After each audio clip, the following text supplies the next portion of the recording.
Bakit mo ginagawa yan? Bakit mo ginagatasan? Imbis maayos, recycle pala.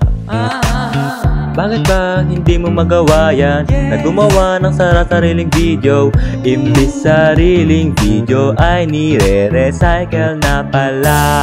Kasi yung content nila ay ninanakawan mo. Tama ba yan? Kaso lang ngayon yung content mong original laos pala. Nila ka rin naman sa iyong sarili. Pero bakit yung nakaw mong video mas mataas pa? Ang sabi nyo trending lang yan, di na uulitin. Kaso nga madaling mawala nga ang mga viewers mo.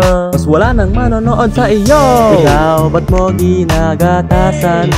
Pampadagdag lang yan ng sub pero views hindi.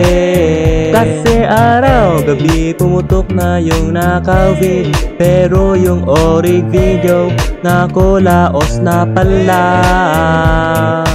Ang dami mong ninanakawan, yung mga content nila ginagatasan para lang mahakot ng mga views yan. Ay ang tuloy na copyright strike ka tuloy.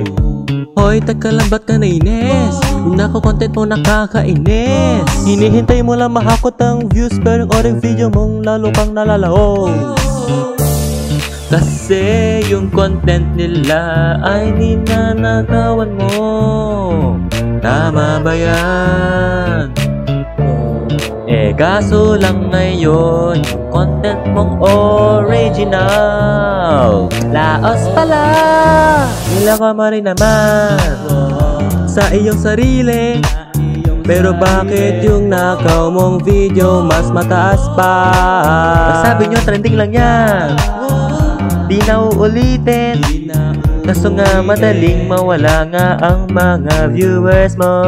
Mas wala nang manonood sa iyo. Ikaw ba't mo ginagatasan? Pampadagdag lang yan ng sub pero views hindi.